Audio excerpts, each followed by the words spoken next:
Switch yard sir, সাবের সঙ্গে switch yard sir. Fencing এর ভিতরে অ্যাশপনটা যখন হলো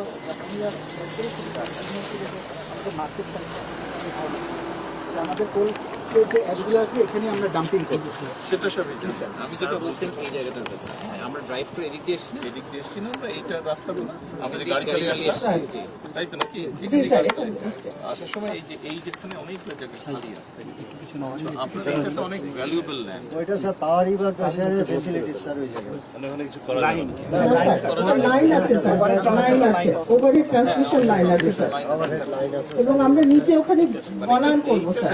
এই কাজটাকে এই দিক খালি জায়গাগুলো যে করা যাবে কারণ এটা তো অনেক ভ্যালুয়েবল ল্যান্ড স্যার এখানে আপনার অন্য আগামী স্যার এখানে যেহেতু আমাদের ট্রান্সমিশন লাইন আছে স্যার, এবং আমরা কিছু গাছ ওই জায়গাটায় আমরা করতে চাচ্ছি, এবং আমাদের তো স্যার ওটা প্ল্যান্ট এরিয়ার মধ্যে স্যার, এটা একদম ডেজিগনেটেড করা এই পুরো ল্যান্ডটা। এবং স্যার থিওরিটিক্যালি তো স্যার এটা কোল বেস পাওয়ার প্ল্যান্ট করতে গেলে আপনাকে অ্যাশ করতে হবে থিওরিটিক্যালি আমাদের কোয়ালিটি ভালো ইনস্ট্যান্টলি সেল হয়ে যাচ্ছে। সো যেহেতু আমার একটা ডিজাইনের মধ্যে বাই ডিফল্ট অ্যাশ পন্ড রাখবা প্রফেশন, এবং যেহেতু এই মুহূর্তে আমরা বিক্রি করছি আমি এই জায়গাটা ফেলে না রেখে আমি স্যার এটা তাহলে মুভমেন্ট মুভ করতে পারি আমি মানে এই সমুদ্র নাকি স্যার নদী স্যার এই যে স্যার এই পাশে যেটা কোহিনী এই যে আপনার এই যে যেটুকু যে এখানে যে যেটুকু স্যার এই যে আপনার যে পার্সেন্টেজ অয়েল ট্যাঙ্কার জি স্যার পরে যে সেকেন্ড ফেজে বললো এক্সট্রা বেডের চ্যানেল হবে এখানে এসিবি যাবে আর এখানে হলো আপনার ইরানান এনার্জি পাকা এখানে সেখান থেকে এখন মাল খালাস হয় 4 দিনে যেটা হয় 1 দিনে সেই মাল খালাস করতে হয় মানে দেশের ইকোনমির একটা গেম চেঞ্জার কমার্শিয়াল দুইটা যেটি হবে ডলফিন টাইপ যেটি মানে প্রি ফ্যাব্রিকেটেড করে এনে এখানে হলো ক্যাপিং করে বসিয়ে দেবে যার ফলে খরচ কম পড়বে। মায়ানমারে জাইকা মায়ানমারে এক ধরনের করতে এই জায়গাতে জাইকা অর্থায়নে মায়ানমারে এই সেম টাইপ কোড করেছে না স্যার পুরো প্ল্যান্টটাই কিন্তু স্যার 2400 মেগাওয়াটের জন্য ডিজাইন। আর এইটা হলো স্যার পুরাটা হয়েছে পাওয়ার ইভাকুয়েশন জাপানে কাশিমা পোর্ট আছে স্যার, জাপানে ওটা আমাদের মতো এরকম লবণ চাষের এলাকাগুলো ছিল, তো ওই পোর্টের আগে ওরা এটা নিয়ে আসছে মাল্টি মডাল পোর্ট। ওখানে যেমন ইন্ডাস্ট্রি আছে, পেট্রোকেমিক্যাল ইন্ডাস্ট্রি আছে, সোলার আছে, উইন্ড আছে, কোল বেস পাওয়ার প্ল্যান্ট আছে। আর তাকে স্যার 2004 আমি মন্ত্রী মহোদয়কে তখন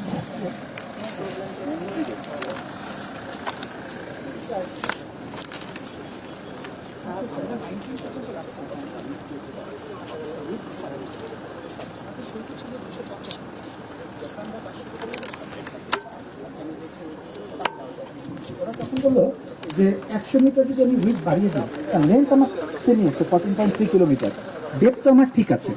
আর আপনি স্যার যেটা বললেন যে আমরা যদি 19-এ যাই, ধরেন আমার এখানে ডিজাইন করা আছে হলো 80,000 মেট্রিক টনে, তখন কিন্তু আমি 1,20,000 মেট্রিক টনে নিয়ে আসবো with the passage of time. এবং আমরা করি যে যদি একবারে বেশি ড্রেজিং করে ফেলি, যেমন এসপিএম এর যে পাইপলাইনকে নিয়ে গেছি এটা কিন্তু 22 মিটার নিচে নিয়ে গেছে। আর স্যার ওই যে আপনি জিজ্ঞেস করেছিলেন ওই যে ট্যাঙ্কার দেখা যাচ্ছে এসপিএম এর ট্যাঙ্কার, কিন্তু এখন হলো আমরা স্ট্রাকচার করেছি কিন্তু রু আসে না, রু আনা দরকার স্যার, এটা ফাংশনাল করার জন্য।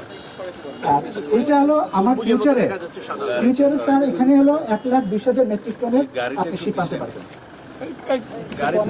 ইন ফেজে।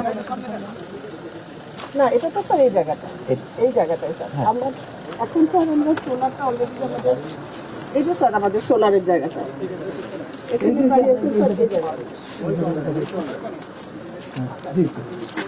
প্রজেক্ট হয়ে গেছে স্যার। আমরা নেক্সট অর্থনৈতিক প্রিপারেশনে নিয়েছি, আমরা 6টা টারবাইন করবো এক একটা 10 মেগাওয়াট করে স্যার,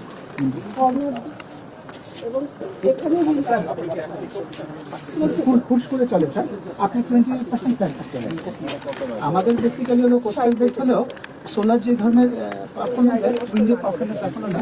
নতুন টেকনোলজি আসলে দেখা যাবে অল্প উইন্ড স্পিডেই আপনার কাট অফ হবে আর কি। কারণ সেটা হবে, স্যার তো আপনি তো ইনভেস্ট করছেন, পয়সাতে ইনভেস্ট করছেন, সেই হিসেবে রিটার্ন এখানে স্যার আমার জায়গা অ্যাকোয়ার করতে হচ্ছে না, সেটা কোনো খরচ নাই, আমার গ্রিড কিছু করতে হচ্ছে না স্যার, সব রেডি স্যার।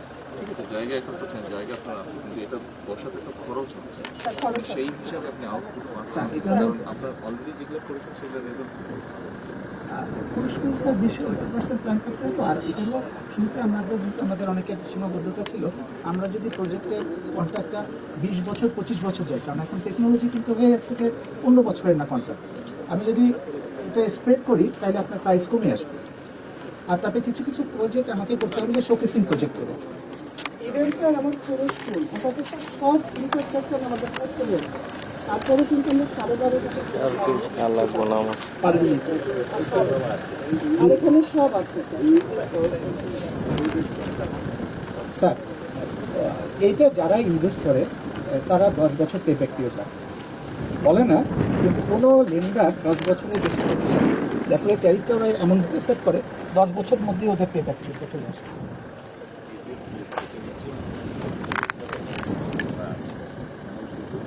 স্যার আপনি টারবাইনটা বসাবেন আর ব্লেডগুলো ইনস্টল করবেন।